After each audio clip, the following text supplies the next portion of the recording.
What's up, YouTube? It's your boy, legendary Bazmund here. I swear to God I didn't choose that name myself. I swear to God. But either way, I'm here with something a little bit new. You'll notice the audio isn't for the game. You're goddamn right. This is a reaction video, the first of its kind, potentially the last of its kind, depending on how it's received. And God, this crazy bitch we're reacting to today. Alright, tell you what, fuck it, just play the video. You'll see what I mean, alright? Most people today are totally unaware that America declared war on Islam 200 years ago. Do you see what I mean? She's fucking nuts, dude. In the 18th century, Muslim pirates were terrorizing the Mediterranean and the North Atlantic. In my previous video, The Lie of the White Slave Trade, oh my God, she's fucking nuts. I mentioned the Barbary slave trade and how Muslims captured and enslaved 1.5 million Europeans. This is almost certainly true, believe it or not. The Muslim pirates I'm talking about here are the same people. Yeah, probably, I bet they were. They attacked ships and held the crews for ransom.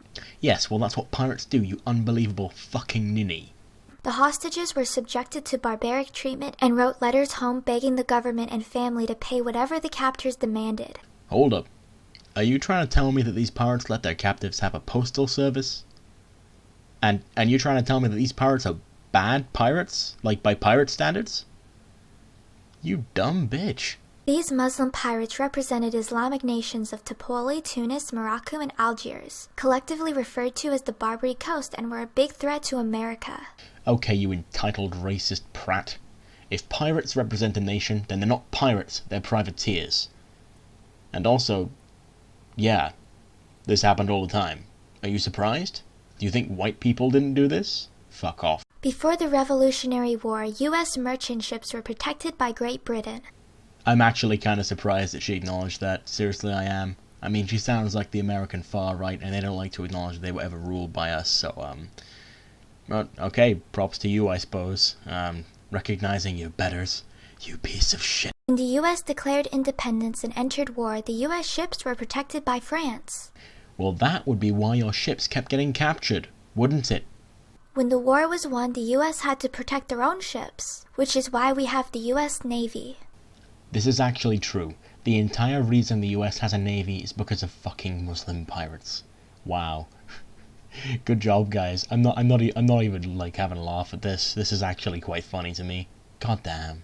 In 1784, Thomas Jefferson became America's minister to France 17 years before he became president. Pirates. Pirates. Just fucking pirates. The only reason they even have a navy. Not war. Not conflict. Not the British. Pirates. God damn. During the same year, America's Congress sought to appease the Muslim pirates by following in the footsteps of the European nations, who just paid bribes to the Barbary states rather than declaring war. Okay, hold on, let me Google this. This seems a little unrealistic. Britain, the guys with literally the most powerful navy on Earth, didn't fight the pirates? Nah, hold on, give me a second. Right, okay, so it is kind of true. Apparently Britain never really went to war with them, but I did find something else that was, well, kind of interesting if you want to know about it. Get this, at some point, the English went out and joined them. Like a whole bunch of Christian, white, upper class, middle class, you know, that kind of person. English, like, navy people, sailors and shit, just went out and joined up with them. Seriously, I'm not fucking joking.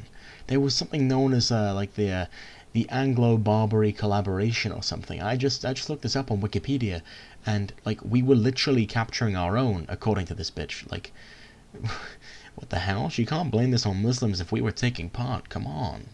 In 1785, Algerian pirates captured American ships and demanded $60,000 in ransom. Keep in mind that back then, that was a lot of money. Thomas Jefferson opposed to any further payments and instead asked Congress to form a coalition of allied nations.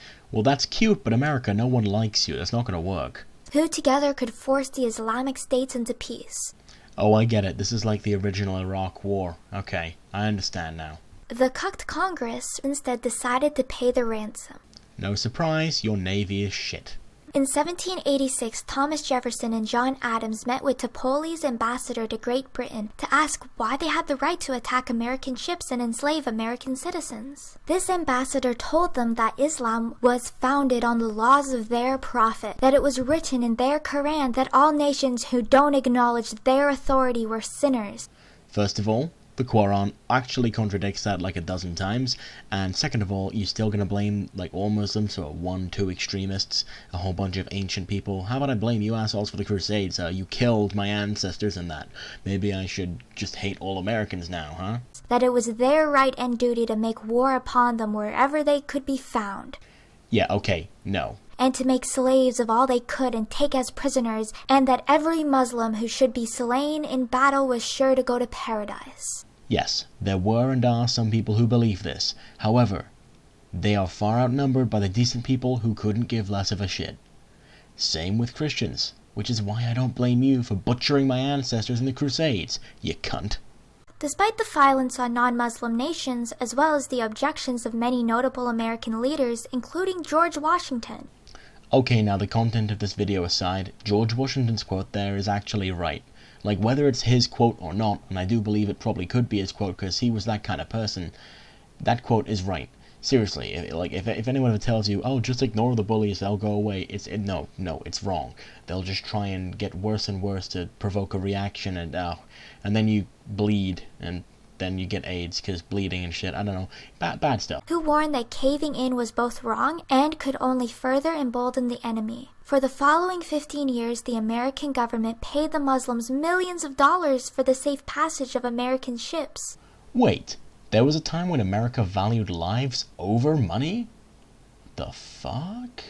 Or the return of American hostages. The ransom payments cost over 20% of America's annual revenue in the year 1800. This disgusted Thomas Jefferson. You know, I don't think he ever actually said that. I think he was generally better spoken. Shortly after becoming the third president of America in 1801, the Pasha of Tripoli demanded to be paid $225,000 plus $25,000 a year. Hey, can someone check these facts? Because I really don't know where she's getting them from. I couldn't find this on Wikipedia, and Wikipedia is generally a pretty reliable source for just information compiled generally, you know. It's why they have sources everywhere. I mean, come on, I couldn't find this there. Where'd she get it, huh? The KKK website? Bastard. Jefferson pretty much told the Pasha to fuck right off, and the Pasha responded by cutting down the flagpole at the American consulate. Okay, some pretty interesting discrepancies. Apparently, the Barbary states, they were just completely preying on American ships, but America had an embassy there. Wow, okay, this is interesting. I didn't know that was a thing. You can have embassies and consulates with pirate states? Shit, we should do that with Somalia. Which was a declaration of war. Thus, Morocco and Algiers followed suit. Jefferson raised the naval force to counter the Islamic terrorism. Hundreds of years ago, there was also Islamic terrorism. Wow, of course that's just a label you're applying now, so this really tells me a lot about you. I mean, to be fair, you're kind of hot. I've actually seen your face in some of the videos. It's not shown in this one, but you know, you're fairly good looking. But God, you're such a cunt. The Americans taught the Muslims of the Barbary Coast a lesson that they will never forget. That's interesting because I'm pretty sure if you found any English-speaking Barbary resident and asked them, they probably wouldn't remember just offhand. Why? Because no one gives a shit about this anymore, you bitch. Congress authorized Jefferson to empower U.S. ships to seize all vessels and goods of the Pasha of Tripoli. Oh, so you mean piracy. Got it. And to cause to be done all other acts of precaution or hostility as the state of war would justify. And so, the first war on terror began. It too was a complete fucking waste of money. And not because it wasn't worth it, just because Americans are really dumb about how they spend money on war. When Algiers and Tunis, who were used to America bending over, saw America was now fighting back, they quickly abandoned their allegiance to Tripoli. The war with Tripoli lasted up to 4 more years and raged again in 1815. So you're saying it took you 4 years and a second war to defeat Tripoli on its own? You fucking numbwaggots. Just saying, the Royal Navy would have done it in 2. The bravery of the U.S. Marine Corps in these wars led to the line to the shores of Tripoli. It's pronounced core, not corpse, and it's pronounced Tripoli, I think, not Tipoli. Sweetheart? In the Marine hymn, they would forever be known as the leathernecks for the leather collars on their uniforms designed to prevent their heads from being cut off by Muslim scimitars. I think the word you're looking for is scimitar, you twat. Additionally, the scimitar is an excellent slashing weapon.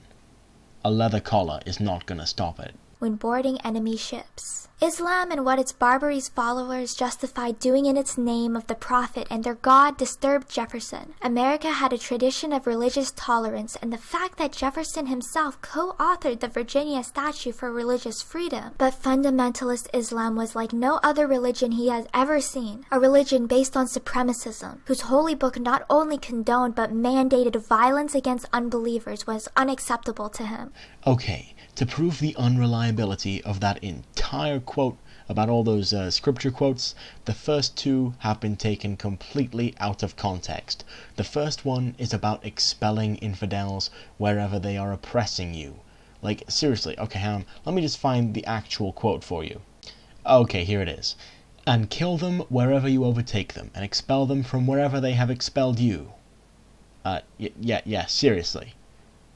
This is about overthrowing oppression, which actually isn't too stupid. And the second one, which you also agree with anyway, you don't exactly take Muslims as friends now, do you?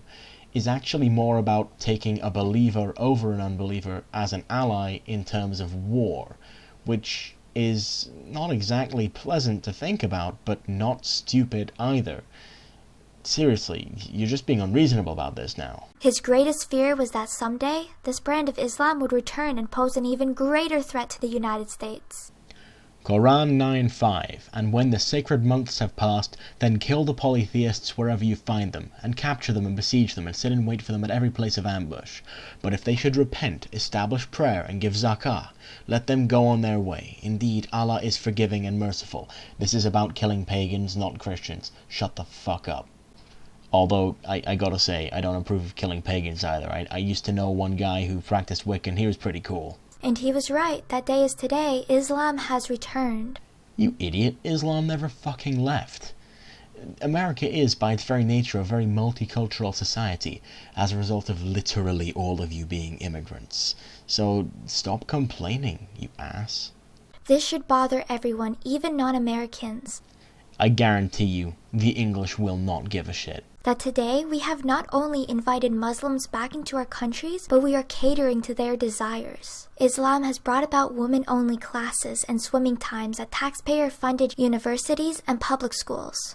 This is no different from children's swimming classes or old people's swimming classes or senior aqua aerobics. Seriously, it's a different time for people with different needs. This is how businesses work, you dumb broad.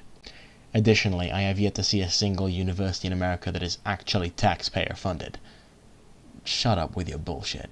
That Christians, Jews, and Hindus have been banned from serving on juries where Muslim defendants were being judged. I am pretty sure that's fake. Seriously. This happens all the time. Fake stories. Shut up. Piggy banks and Porky Pig tissue dispensers have been banned from workplaces because they offended the Muslims. Okay, look, if a Muslim's really being that intolerant about you practicing your own choices, then I can understand you being angry, I really can. I would be too, but chances are good they don't care. Ice cream has been discontinued at certain Burger King locations because the picture on the wrapper looks too similar to the Arabic script for Allah.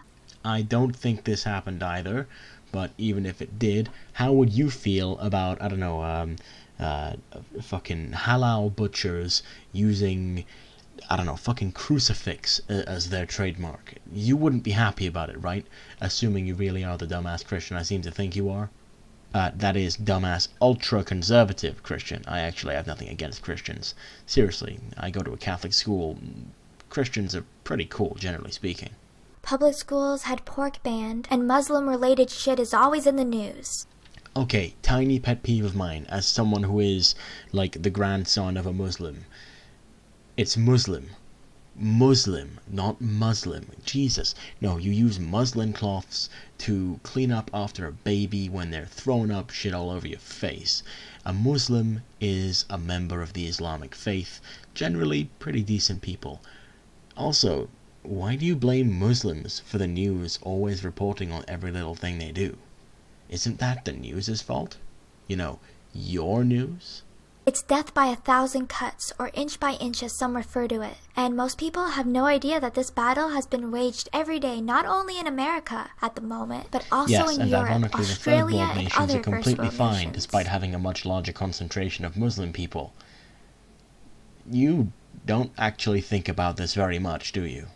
By not fighting back and not insisting that the Muslims adapt to our own culture, we are cutting our own throats with a politically correct knife and helping to further the Islamic agenda. So it's like the gay agenda, but no bacon, right? They want to turn our society into an Islamic society. Well, but apparently you want to turn their society into a Christian society. So, you suck? That is their agenda. Some liberal watching this is probably thinking to himself, Hey, how'd she get that photo of me? Oh, but dang, I look so good. I wonder if an Islamic society would be bad. After all, Christianity is so bigoted. Shit, I'm down to using Evalion clips. Wow. This video has gone on for long enough. But also, that's not what liberals think at all. As a liberal socialist, I really just don't like the idea of religion at all, actually, so fuck both of you. Well, let's look at the statistics to get a taste at how an Islamic society operates. Muslim societies have the highest rape scales in the world. Actually, the most common unifying factor there is really conservative societies, where women don't really have many rights. You know, the kind of society you seem to enjoy. The religion doesn't actually have that much to do with it. It's all about the moral scale. And also, I definitely count this as politicizing trauma, so seriously, fuck you for this. I'm not even joking. Muslim countries are known to punish rape victims as adulterers. Again, this is because a lot of modern Muslim countries are unfortunately stuck in a very conservative past. You notice that the liberal, modern Muslims in, our countries don't generally do this. Why? Because it's fucking illegal, you twit. Under Islamic law, rape can only be proven if the rapist confesses, or if there are 4 male witnesses. I think you mean Sharia law, and I don't know a single Muslim, and I know many Muslims, who even remotely supports that shit, so again, fuck you. Just fuck you. Well, except I wouldn't. Not in a million years. Not if me and you were the last people on Earth. Never. Never. Fuck off. Human trafficking is a huge problem in Islamic countries, and is even legally practiced in some. This is because the West keeps their boot down on them, so that they can't develop and grow a sizable police force of their own. Believe me, if they could, they wouldn't let this happen. Why? Because the women being trafficked are their daughters, mothers, sisters, and wives. No one does this by choice. Well, except the traffickers, but I think they should be hanged anyway, so screw you. Muslims predominantly practice female genital mutilation. I don't know a single Muslim who practices that. Not a single one. And again, look, okay, my family history, my dad's a Kurd from Turkey. Literally half my family is Muslim, so fuck you.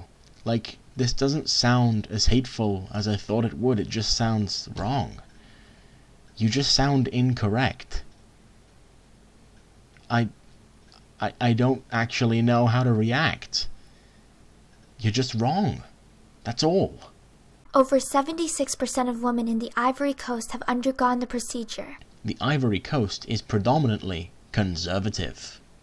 And actually, I gotta say, I don't mean a political party by that. I mean like a moral standing, okay? Come on, you know what I mean. 49% of women in Benin, 92% of Muslim Ethiopians, 95% of Egyptian women, and they're even trying to make it legal in Europe. Thanks to immigration, 180,000 girls in Europe are at risk of having their clits cut off. Firstly, I highly doubt mildest forms means clitoral mutilation. Why? Because the clitoris is the single most sensitive part of the female or male body. Like, it's the most sensitive organ the human body ever could have, so yeah, not mild. Second of all, Europe would not stand for this. Ever. Fuck off. Being stoned to death is a legal punishment in Saudi Arabia, Well then, we should stop selling them guns, right? Only the Republicans would never do that. Sudan, Iran, Somalia, Yemen, and other Muslim states. Yes, very, very conservative, totalitarian Muslim states. Also, again, Muslim, not fucking Muslim. Shut up. Close your mouth if you can't use it properly. Poverty is increasing rapidly throughout the Muslim world. Poverty is also increasing in the US of A, Britain, and Europe because, I don't know, shit governments maybe? With increased Muslim immigration, crime in Europe has gone up extremely. I gotta say, the police did a kind of shit job on that one. Like, for like every 1,000 rapes or something, 59 people were arrested. And out of the entire arrests made, only 2 of them, I think, were on refugees. Also, refugees. Refugees. Not immigrants. Sadly, it appears that First Worlders today rather be politically correct than to be victorious. Or, you know, we just like our humanity the way it is. We care about other people's feelings rather than the future of our strong nation. Or, you know, we're just not Nazis. And this upsets me quite a lot. Oh, I'm happy you're upset. And that's it. Video over. My life ended. Yuck. And as you can see, we're currently using recycled clips from earlier in the video. Why is this? It's because I actually ran out of material to use because this video went on for too damn long. Yeah. But this is the end of the video, and I hope you enjoyed. I hope you leave a like, a subscribe, and a leaf. Because I need to make peppermint tea. Also notice that I won that game of CSGO. Fuck yes. But yeah. Merry Christmas, good night, and sleep well. I know I'm gonna.